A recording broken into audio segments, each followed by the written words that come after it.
তো এখন প্রশ্ন হলো ভোট দেবো কিনা। এই কথাটা তাদের মনে আসছে কেন? আসে এই জন্য যে সূরা নেসার 85 নম্বর আয়াতে আল্লাহ বলছেন, মাইয়াশফা শাফাতান হাসানাতান ইয়াকুল্লাহু নাসিবু মিনহা ওয়া মাইয়াশফা শাফাতান সাইয়্যাতান ইয়াকুল্লাহু কিফলুম মিনহা। আল্লাহ বলছেন, যে বা যারা ভালো কাজের জন্য সুপারিশ করবে, সেই ভালো কাজের একটা সওয়াবের একটা অংশ ওই সুপারিশকারী পাবে, আর যে খারাপ কাজের জন্য সুপারিশ করবে ওই খারাপ কাজের একটা শাস্তির অংশ সে ভোগ করবে। এটা কোরআনে বলা আছে। এখন মানুষ ভয় পাচ্ছে যে আমি ভোট দিয়ে তাকে বানাবো, এখন যদি সে ক্ষমতায় যেয়ে খারাপ করে তাহলে তো আমার খারাপ কাজের ভাগ আমাকে হতে হবে। এই ভয়তেই কিন্তু জিজ্ঞাসা করছে যে হুজুর ভোট দেব।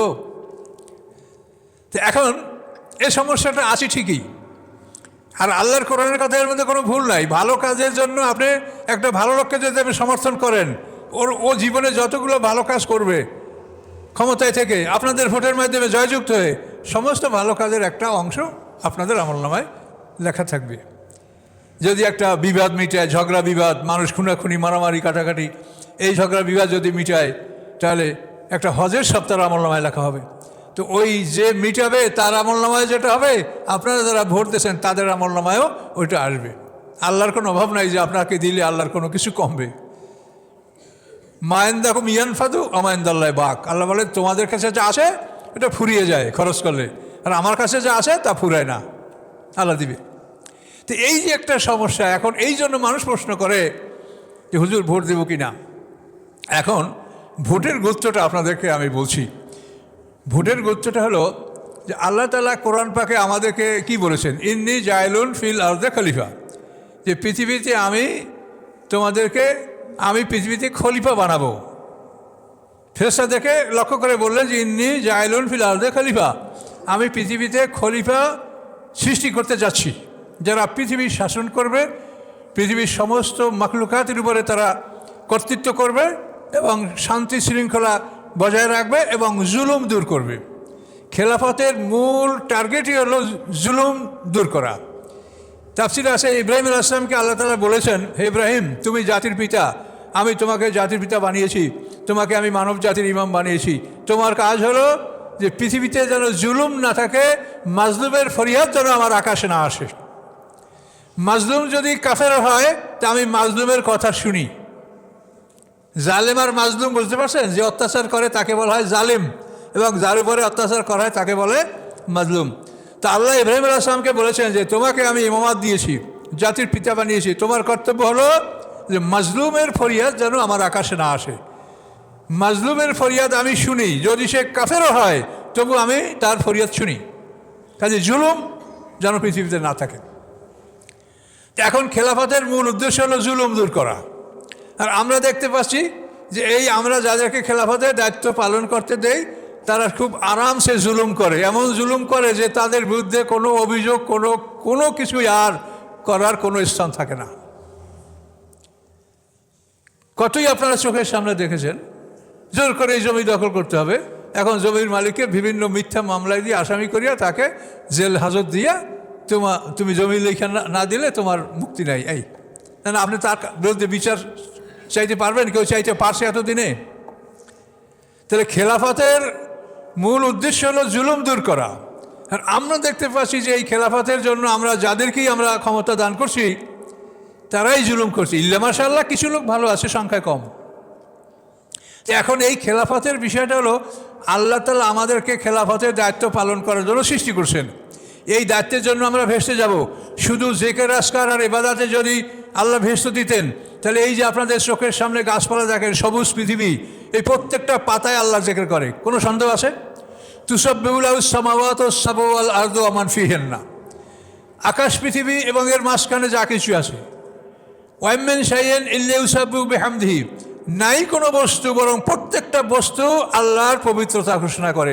ওয়ালাকিন লা তাফকাহুনা তাসবিহাহুম, কিন্তু তোমরা তাদের এই পবিত্রতা জপো না, তোমরা বোঝো না। গাছের পাতা, পাথরের নুড়ি, কীটপতঙ্গ সবাই আল্লাহর জিকির করে, ফেরেশতারা অনাদিকাল থেকে অনন্তকাল পর্যন্ত আল্লাহর জিকির করে, কিন্তু তারা ভেস্তে যাবে না। কেন যাবে না? যে তাদেরকে আল্লাহ খেলাফতের দায়িত্ব দান করে নাই। ভেস্তে যাবে ওরা যারা খেলাফতের দায়িত্ব পালন করবে। বিরাট ব্যাপার, কিন্তু মানুষ ইবাদত করবে, খেলাফত করবে। এই খেলাফতের দায়িত্ব যাদের উপরে নাই তারা জান্নাতে যাবে না, এটা জিনিস বুঝতে পারছেন আপনারা? তাহলে খেলাফতের দায়িত্বটা কত জরুরি। তাহলে আপনার তো ভোট দেওয়া মানে একটা ফরজ কাজে সহযোগিতা করা। তাহলে এই কোরআনের আয়াত অনুযায়ী একটা ভোট দেওয়া হলো খেলাফতের জন্য একটা লোককে আপনি প্রেরণ করা, প্রতিনিধি পাঠানো।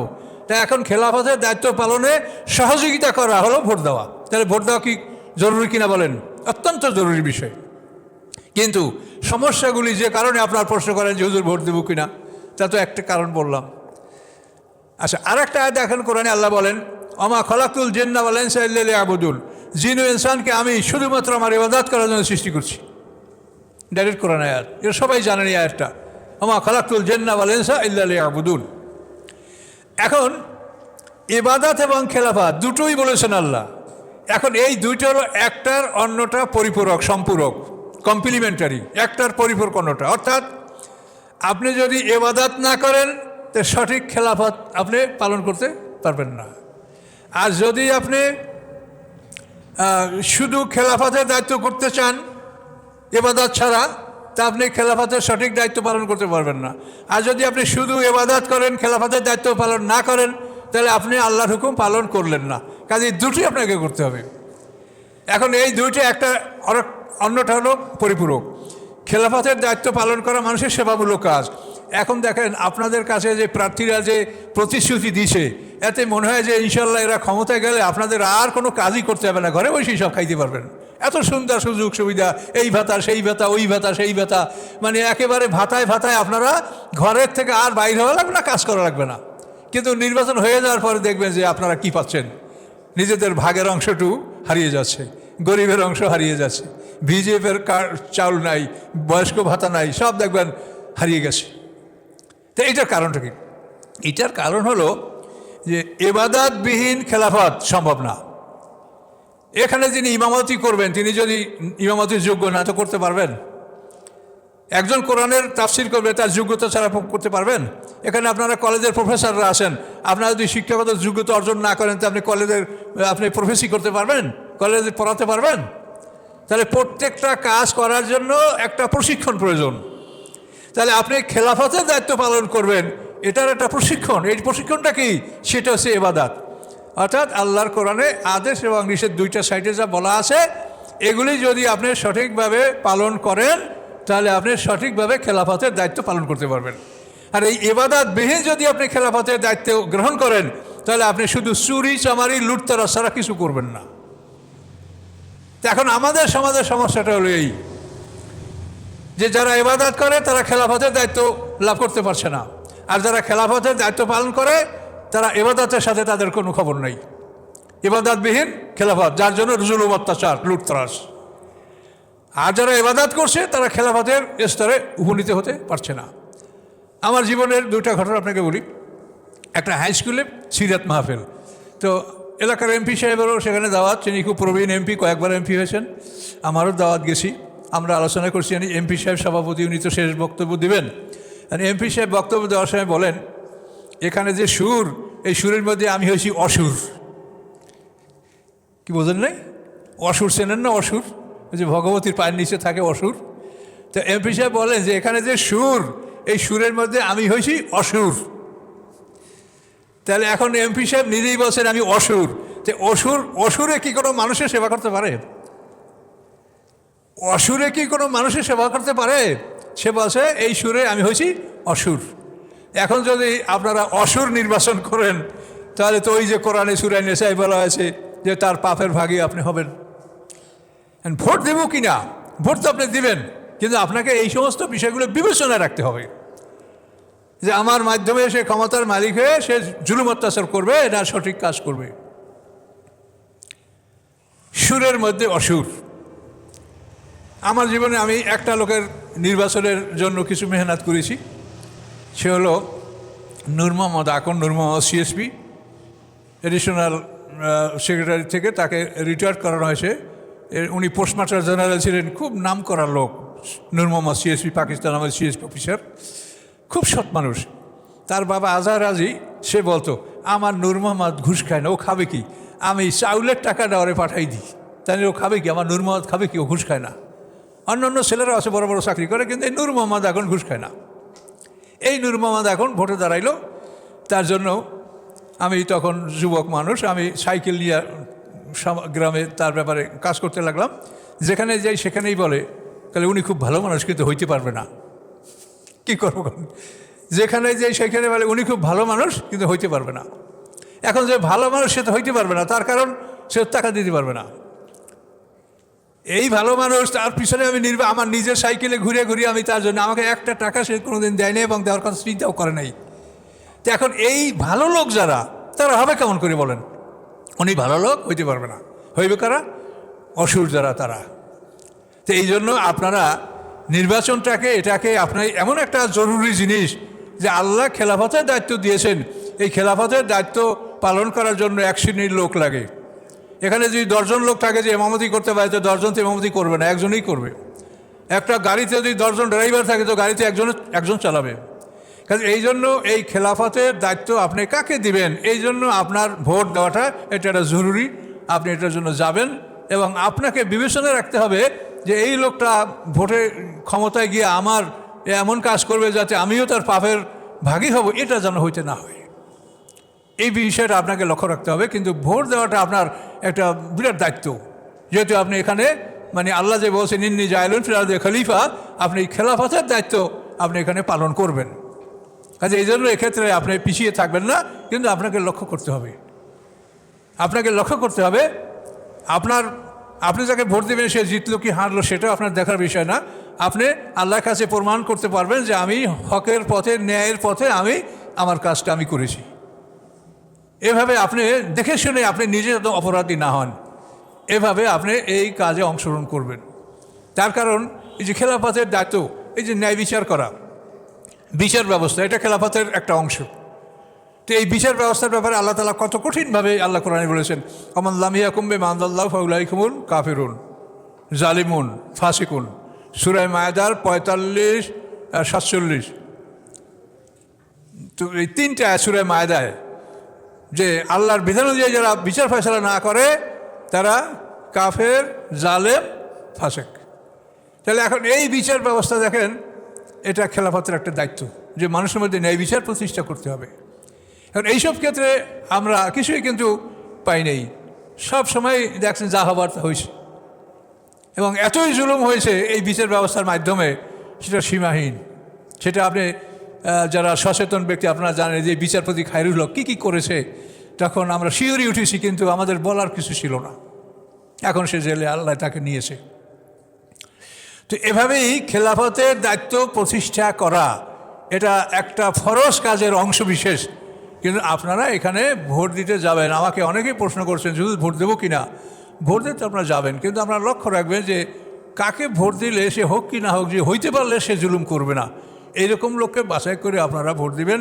এবং নিজেদের মধ্যে এই সচেতনতা সৃষ্টি করতে হবে যে খেলাফত এটা ফরজ, আর ইবাদতও ফরজ। কিন্তু ইবাদত ছাড়া কেউ খেলাফতের দায়িত্ব পালন করলে, দায়িত্বের যদি সে দায়িত্ব গ্রহণ করে খেলাফতে, সে সঠিক খেলাফতের দায়িত্ব পালন করতে পারবে না। এই জন্য খেলাফতের দায়িত্ব পালন করার জন্য যারা আগ্রহী হবেন, তারা ইবাদত সম্পর্কে, ইবাদত বলতে আল্লাহর আদেশ এবং নিষেধ দুটার নামই ইবাদত। আল্লাহ যেগুলি আদেশ করেছেন সেগুলো পালন করা ইবাদত, এবং আল্লাহ যেগুলি নিষেধ করেছেন সেগুলি পালন করা, অর্থাৎ সেগুলি বর্জন করা ইবাদত। কাজে ইবাদত ছাড়া কোনো লোক সঠিকভাবে খেলাফতের দায়িত্ব পালন করতে পারবে না। এগুলি আপনারা মানুষকে বোঝানোর চেষ্টা করেন। আল্লাহর এমন কোনো প্রয়োজন নাই যে আপনি বাংলাদেশে দিন কায়েম না করি আমার কাছে আসলে বেচতে পাবেন না, এটা বলেনি আল্লাহ। আল্লাহ বলছে তুমি হক পথে থেকে সাধ্য অনুযায়ী চেষ্টা করো। কাজে আমরা সাধ্যের বাইরে কোনোখানে আমরা যাব না। আমরা জীবনে এটা প্রমাণ করবো যে আল্লাহ আমরা কখনোই অন্যায়ের পথে ছিলাম না। এটা যদি আমরা আমাদের জীবনে প্রমাণ করতে পারি, তাহলে ইনশাআল্লাহ হয়তো আল্লাহর কাছে আমরা মুক্তি পাবো। কাজে এই জন্য এই সমস্ত বিষয়গুলি লক্ষ্য রাখবেন, এবং মানুষের মধ্যে এই সচেতনতা সৃষ্টি হয়, তাতে এই সব বিষয়গুলির প্রতি আপনারা লক্ষ্য করে সেভাবে কোরআন থেকেই কথাগুলো বলবেন যে আল্লাহ খেলাফতের দায়িত্ব পালন করার জন্য মানুষ সৃষ্টি করছেন। গাছপালা, ফেরেশতা, এত এই যে পাতাগুলি, প্রত্যেকটা পাতা আল্লাহর জিকির করে, এবং এরা কখনো ইবাদত বন্দেগী বন্ধ করে না। আর আমরা তো ক্ষণে কতটুকু সময় ইবাদত করি 24 ঘন্টার মধ্যে, আর ওরা তো সবসময় আল্লাহর ইবাদতেই রত আছে। কিন্তু তারপরেও তারা ভেস্তে যাবে না, আমরা যাবো ভেস্তে। কারণটা কি? যে খেলাফতের দায়িত্ব আমরা পালন করব, সমাজে শান্তি প্রতিষ্ঠা করব, জুলুম দূর করব, অত্যাচার দূর করব। এবং মনে রাখতে হবে খেলাফতের মূল দায়িত্বই হচ্ছে জুলুম দূর করা। যে ইব্রাহিম আলাইহিস সালামকে আল্লাহ জুলুম, সমাজে যেন জুলুম না হয়। কাজে এই জন্য সময় শেষ। তো এই জন্য আপনারা সবাই ইনশাল্লাহ সচেতনতার সহিত দায়িত্ব পালন করবেন, দায়িত্বে অবহেলা করবেন না। আপনি আপনার কাজ সঠিকভাবে করবেন, ফলাফল আল্লাহর উপরে। আপনি আপনার ক্যান্ডিডেটকে জিতাতে হবে এমন কোনো প্রয়োজন আপনার নাই। আপনি হক পথে আপনার ক্ষমতাটা ব্যয় করবেন, যেটা আল্লাহ রসুল বলছেন যে তুমি হাত দ্বারা অন্যায়কে প্রতিহত করো। তা আপনার তো হাত দ্বারাই আপনি অন্যায় প্রতিহত করতে পারবেন। এখানে এই মাকড়া এই মাকড়া এই মাকড়া এই মাকড়া আছে না, এখন আপনি হাত ব্যবহার করেন, কোনখানে ব্যবহার করবেন। তা আল্লাহ রসুল যে কথাটা আপনাকে বলেছে, মান রামেন মন কান ফালু গাইয়েরও বিয়া দিহি। তা আপনি হাত যদি সবাই যদি আপনার হাতটা সঠিক জায়গায় ব্যবহার করতেন তাহলে তো ভালো প্রতিষ্ঠিত হয়ে যেত। কিন্তু সবাই হাতকে সঠিক জায়গায় ব্যবহার করবে না। যদি না করেন তো আপনি করবেন। কি বুঝতে পারছেন কথাটা? আল্লাহ রসুলের কথাটা, মান রামেন কোন মন করান ফালু গাইহরবি ইয়াদি। তো তোমার হাতেই তো, তুমি একা একটা কক্ষে তুমি দেখতে পাচ্ছ এ কী চায়, এ কী চায়, এ কী চায় দেখতে পাচ্ছ। কাজেই তোমার হাত দ্বারা ইচ্ছে করলে তুমি অন্যায়টাকে প্রতিহত করতে পারো। এভাবে সকলের যদি মনোভাব এটাই হয় যে এইখানে যদি আমি হাতকে ব্যবহার করি তো অন্যায়টাকে আমি সমাজ থেকে দূর করতে পারবো, তাহলে সেটা সবাই যদি এটা চিন্তা করতো তাহলে হয়তো। এখন যদি সবাই চিন্তা না করে তা আপনি করেন যে আমার কাজ আমি করেছি, আমার এর বাইরে কিছু করার নেই। এভাবে আপনারা দায়িত্ব পালন করবেন এবং কষ্ট হইলেও কেন্দ্রে যাবেন, যেহেতু এটা একটা ফরজ কাজের অংশ বিশেষ, যেহেতু খেলাফত প্রতিষ্ঠা, খেলাফতের দায়িত্ব প্রদান, খেলাফতের দায়িত্ব অর্পণ, এই জন্যই আপনি এ কষ্ট করে এই কাজটা আপনি করবেন। তো আমার কাছে যারা প্রশ্ন করেছেন, যারা করেন নাই, সবার প্রতি আমার এই বিষয়টা থাকলো, ভোট দিব কিনা এই বিষয়ের উপরে আপনারা এটা পর্যালোচনা করবেন নিজেদের মধ্যেও। আসসালামু আলাইকুম রহমতুল্লাহ।